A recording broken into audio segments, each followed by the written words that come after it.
Hello, and welcome to the Mount Noise podcast. You're listening to me, Isaac, while we ask the question this week, why don't bands have their location in their bios anymore? It's a real question I had.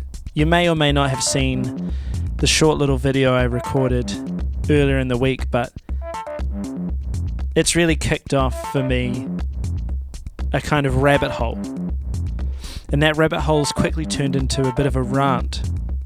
And so I thought, why the hell not? Expand on it, turn it into a full article, turn it into a podcast.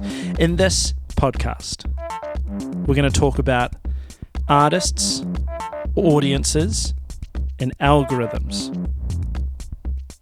We're going to talk about telling stories and why it benefits people in the music industry to just go along with what I consider a falsehood that algorithms are the access point for audiences, that algorithms provide audience. I think that's incorrect for most people. But I think that that's become a very centrally held idea within the music industry, and it's doing a lot more harm than it is good. So that's what we're going to dive into this week. Just a little solo pod, no guest. Just me. You're stuck with me. And if you haven't yet, make sure you sign up to the newsletter. Make sure you subscribe on YouTube. Follow me on Instagram. At least one of those things. So you can keep up to date with this stuff. I'm working on some fun, what I consider kind of the main thing I've been developing for Mount Noise. And I've done a few tests with it. Should be coming out soon.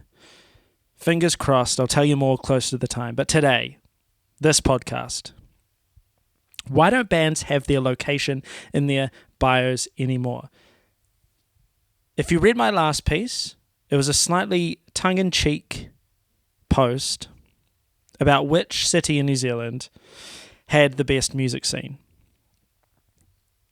As Joel from iGum was in my DMs pointing out, this is a reoccurring bit of content for me. I think I've done this maybe 2 or 3 times, but, you know, scenes change. Power rankings go up and down. And I just felt like it was a good time to kind of check back in and check the temperature. Because, as I mentioned in that post, I had a great time at Junk Fest. What a roaring success that was. But I did also notice the lack of Christchurch bands on the otherwise very geographically diverse bill. Now, that's no shade to Lara, as I kind of explained in the last post. I think there is an accessibility or visibility issue. And part of that is what I discovered doing the recent post. As I was trying to figure out where bands were based, it was a lot harder of a question than I had assumed it would be. I assumed that at least between, say, an Instagram profile and a Spotify bio, I would be able to find out where that band was based. And you'd be wrong. You'd be almost entirely wrong. It was incredibly hard to figure out where a lot of artists were based. In fact, quite often, if there was a location mentioned, it was place of birth, not even where they are now, which I just found fascinating. It really stuck with me as something. There was something about it that really stuck with me. Really smacked me in the face, really stood out like a sore thumb. And it wasn't necessarily just like the functional thing of like, hey, put your location in your bio. It was a trend underneath that it was signifying to me.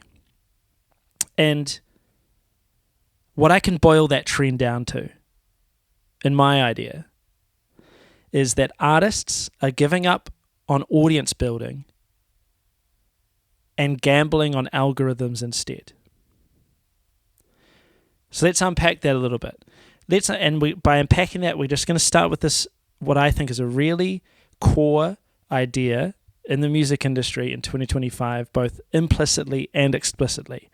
And I think that core idea is algorithms provide audience. I think that is the messaging that we hear from institutions, from the industry. We say to each other, implicitly or explicitly, you perform for algorithms and algorithms distribute to an audience. Algorithms provide audience. You don't build audiences. Algorithms have the audiences and you get access to the audiences through the algorithms. I think it's pretty hard to argue that that's a kind of core tenet of the music industry in 2025. Now, putting a pin in that, let's just think for a second. How does that make a musician feel? I think it can go a long way to explain this kind of growing, enveloping doom and gloom, kind of psychic malaise that's permeating the music communities. People feel disempowered. People feel disenfranchised. Some people feel desperate. Some people have given up. I think that this core idea of algorithms provide audience, therefore, if you cannot interact with the algorithms, you will never be able to get access to audiences, is a large driver of these feelings, this doom and gloom. Because what that idea presupposes is that building a career, achieving goals, growing, it's now basically in the hands of a thing that's outside of your control. And not only is it outside of your control, these algorithms, these platforms, they're entirely opaque. There's no point trying to make sense of them and try and hack the algorithm, because you just end up becoming like an LAB whose team, I have heard, allegedly, are very open about the fact that they edit a song by a few seconds and re-upload it to Spotify as an edited version so that it can get that new version of the exact same song can get put back into playlists, earn a whole bunch of more plays, and they can have two songs earning them plays that are basically exactly the same. That's not really why I got into music.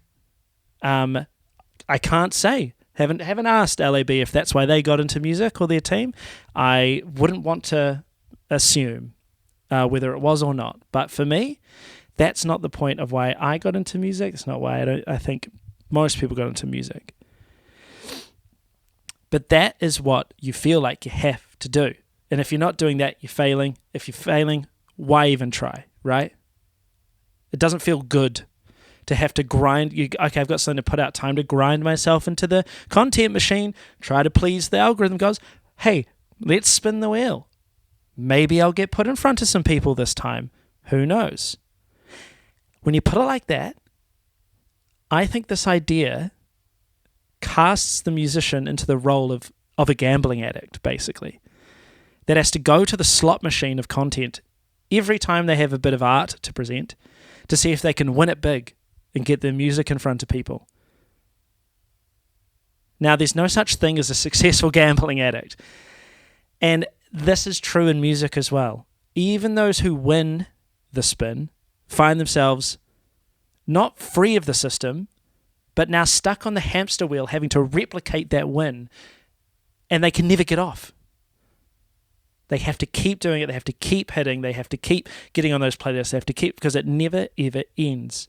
So we are being put into the system. We're being told this idea that it's the only thing to do, the only way to do it, and it's basically turning musicians into gambling addicts. basically. That's awful. No wonder we feel shit. No wonder everyone hates social media in the music community. Even people who are good at it complain about it, right? And I think it drives this disengagement, which then decimates community momentum and kind of taints the creation and sharing of music with a process that is just awful. And no wonder so many people are just like, well, I'm not going to try, or they can only muster the psychic kind of, I've said psychic twice now in this podcast, good Pokemon type, the motivation to attempt to write, to record, to do this stuff once a year. Now it's becoming once every 2 years. Now it's like, oh, I might do something again, I'm not sure. And let's bring it back to this idea that algorithms deliver audiences. I think it's complete nonsense, right? But before I kind of get into why I think it's nonsense, like why is it, if it's nonsense, why is everyone doing it, right? Why is this like just overbearing, monolithic idea of what we all should be doing? Why has it been so easily embraced, right? Here's what I think. I think it's been embraced as an idea because it allows both the music industry and musicians to externalize their failures without taking any responsibility for themselves. Because in this system, whether you work as PR, manager, a label, you're an artist yourself, there's no need to like critically evaluate what went wrong in an album release or in a single release or in a tour or any of these things in an effort to improve on it for the next go round, because you can just say, and everyone tells you, oh, it didn't work because of the algorithm. You know, your single didn't get plays because it didn't get on a playlist. It didn't go viral because it didn't have like the right hook on TikTok. You didn't use the right sounds. You didn't dance enough. You know? Oh well, you lose. You tried. It reminds me personally of that. I think it's a Simpsons meme, and it's like, oh, we've tried nothing and we're all out of ideas. That's how I feel about that. But I think that's why it's been so easily embraced, because it takes the algorithms, and this new system takes the burden off not only the musicians but the industry of responsibility for failure. Everything can be blamed on the algorithm. And then if you don't engage with you've got great evidence you can point to of like, I'm not even going to engage. I'm not even going to try, right? And so we're sitting there going, this system is awful, which it is, and I'm not even going to try. You're not going to engage with that system, that's fine, but you're not going to try anything? This is the bit of a trap that we've fallen into. It allows excuses to remain unchallenged because we can safely blame the lottery we've embraced as an industry. It's been able to happen in part because it serves us. It protects us from the pain of failing. Even when you do everything you can, it's easier to accept the algorithms have all the power and to blame them. Except it's not true. They do not have monopoly on audience. You can build your own audience. We've just temporarily forgotten how to do it. So how do you do it? What am I talking about? What is this other zone? If we accept that this algorithmic system has captured the soul of the music industry, and we think that it's not true, and we give up making excuses about it, we take responsibility for operating within or outside of the system, what are we talking about now? Well, there's one thing to learn, and that's people like music, but they love stories, okay? And what we need to learn as musicians is that we're freaks and geeks, right? We're absolute psychos. Musicians are generally musicians because they love music, obsessed about music, obsessed about songs, obsessed about bands. For a musician, the music alone is enough. Just the sound is enough. For almost everyone else, though, including large portions of music fans who aren't musicians, they aren't into as music as we are, and they need something slightly more than just the sound itself to connect to it.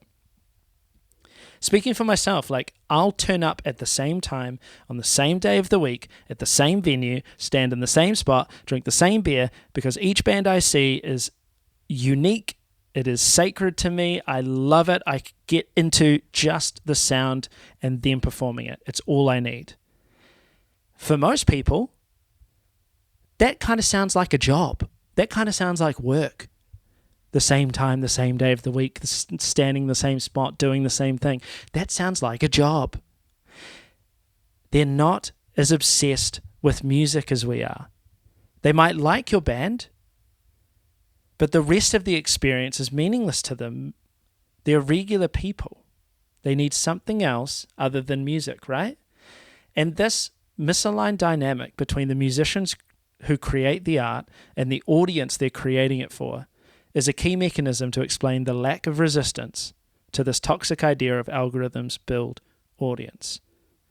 We think that we should just be able to put songs up there because we just listen to songs and fall in love with them, but people need things to connect with.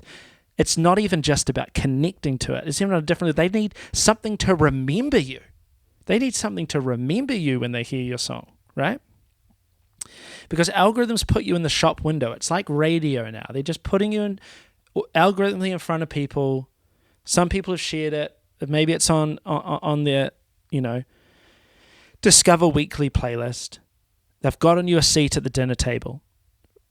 When I'm in that position, I listen to the music that is, recommended to me, and I can connect with it or not connect with it, depending on whether I like it or I think it's good or I think it's bad. Regular people, though, they have no reason to connect to or remember those songs. And that's why we think when algorithms go like, just give us the song, nothing else, we'll get it in front of people. And you go, that's great, because if my song got in front of me, I would love it. I'd be a fan of that band. But you're thinking like your obsessed music self. You're not thinking like a regular people. And I just tell you, when you build an audience, it's going to be filled with regular people. It's going to be filled with regular people. You put it this way. 60,000 songs were uploaded to Spotify today, on top of the 60,000 songs uploaded yesterday, and the 60,000 songs uploaded the day before. You kind of get where I'm going with that. What are you doing to help any person who miraculously comes across you or your song that doesn't already know you to remember it and remember you? Because if there's nothing for them to remember you by, nothing for them to connect to beyond what's happening in the song, you're literally 1 in 6,000 today. You're 1 in 2.3 million songs this year. And you're going to leave it up to the algorithm. It's crazy. I just think it's crazy.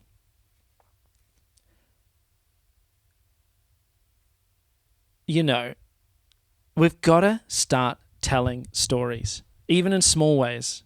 And that's the last bit I want to get onto here. We've got to start telling stories, because what we're doing right now is we're saying the algorithm and platforms are not working for us. They're taking just our song, stripped of any context and meaning, putting it into the system, and it's not working.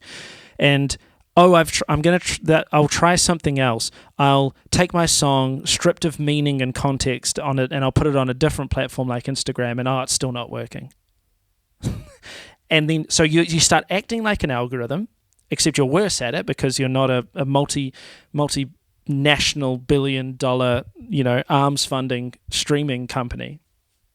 And you go, well, I've tried it both ways. No, you haven't. You've tried it the same way twice. Okay, so how would you do something different? We've got to stop with this mysterious, glib, obtuse biographies and nothing on your bios. We've got to stop it. It was kind of cool in the 2010s when everyone was earnest on the internet. It's just so overdone now, and now it's even starting to actively hurt you because you're not telling a story. People don't know. People can't connect to you, and they don't think it's cool that you just put nothing there, or that it looks really neat and tidy, or they want to know. They want to know. You got to ask yourself, what is it about people that you tend to find memorable in your life? Right? What do you remember about the people around you? Either close people, either people you just met. Like, think about it. What sticks in your head about someone? Because you're a human as well. Try and think like other humans. If it sticks in your head, maybe you could tell that story about yourself to them and it will stick in their head. Or at least it'll stick in the head of the people who are like you, who, ding ding, might also be into the music you're into. You got to remember that you're a creative being. You can apply your creativity to areas outside of literally just writing and recording songs. You can be creative elsewhere. Let's just start with a really basic one. Where are you based? Where are you from? You remember your friends because they live here. You remember that one of your friends, they're my Auckland friend. How can you tell that story yourself? You could put your location in your bio. Any of your bios, you could put you currently based here. You could take some band photos at recognizable spots. If you're filming a music video, if you're doing some kind of performance, do it someplace that's cool and meaningful in the place that you are. Scenes and communities build more audiences for bands than social media does. Being a part of a healthy scenic community that builds momentum of audience and people in the local area coming to the local thing and being part of the community, that builds way more audience than, social media and dislocated, non-place content. Imagine if it was like not only obvious where you were based, but obvious who else was here too.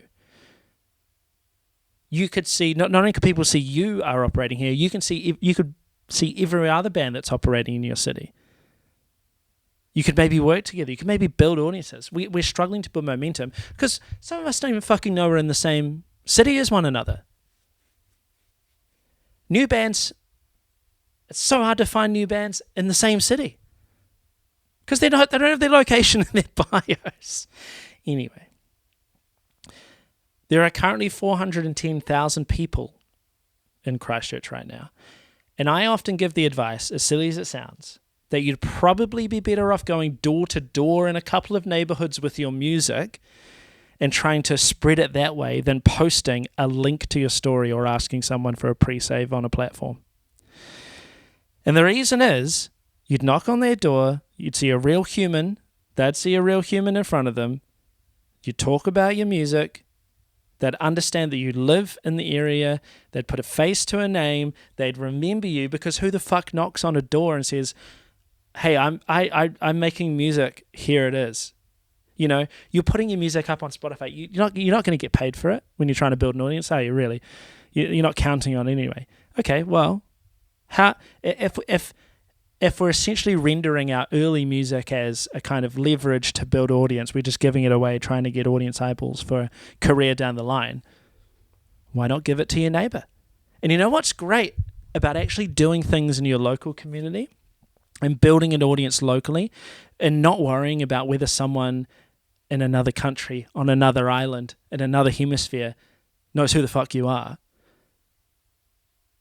1,000 people, 100 people, 50 people in your city right now who will come to one of your gigs is so much more valuable than the same number, or even 2 times, 3 times, 4 times that number, who are not in your area, can never come to one of your early shows.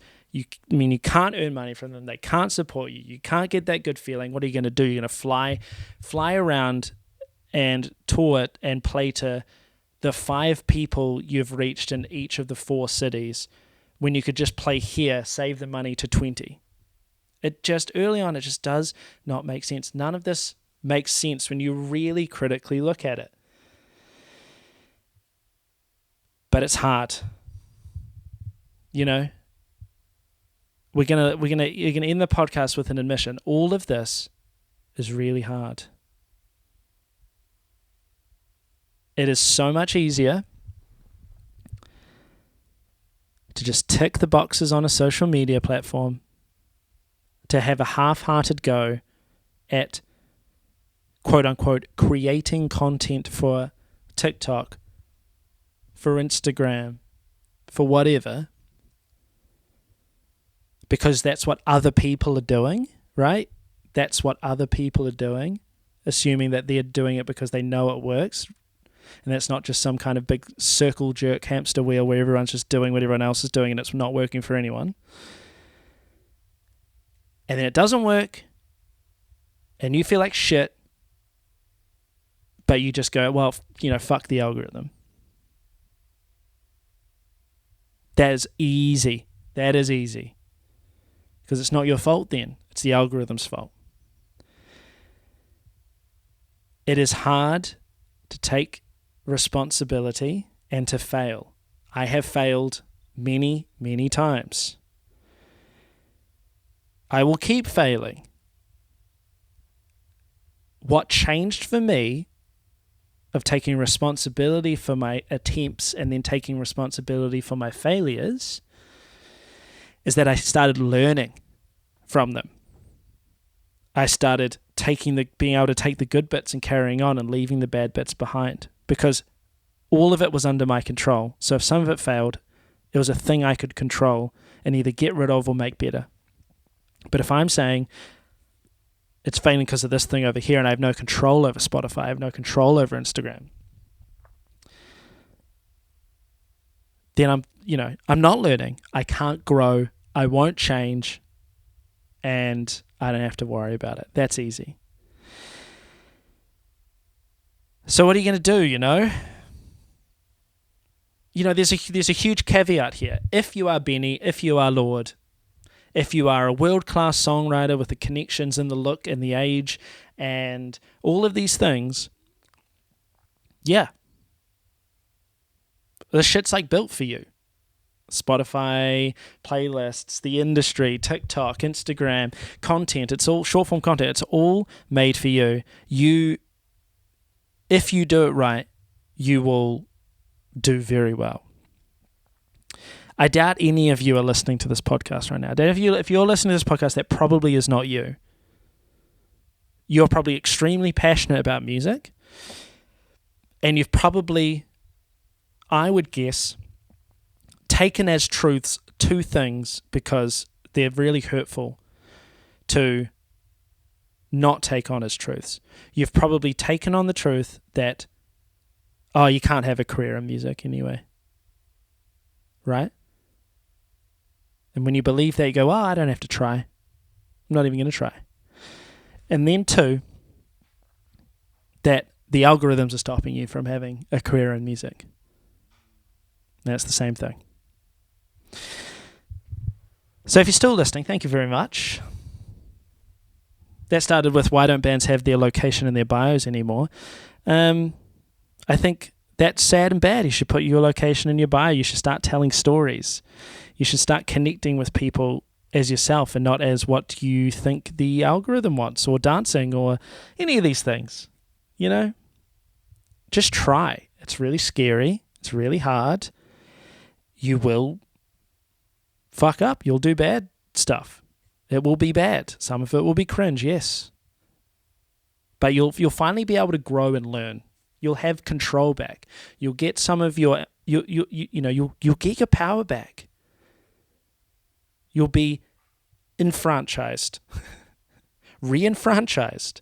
You'll be engaged. You'll be empowered. I highly recommend it. I also highly recommend supporting me on Substack. If you don't already, obviously, this podcast, free. You're listening to it right now. Newsletter, free. It's great. I would love the support, though. As you can imagine, not getting a huge amount of support from the commercial music industry, not getting a huge amount of support from New Zealand On Air or the New Zealand Music Commission, just completely supported by my own motivations and by the growing number of small but growing number of high quality people supporting me on Substack for only $5 a month. Makes very little difference to you. If you have the means, makes a huge difference to me. And if you don't have the means, that's totally cool. Just share this or reply to it. Start a conversation with me. Send me an email. Keep me motivated. Keep me engaged. Be engaged. Give me energy back. That's what you can do for free. And if you're a real superhuman, why don't you do both? Anyway, that was the Mountain Noise Podcast. And I'll see you next week, maybe with a guest. Ciao.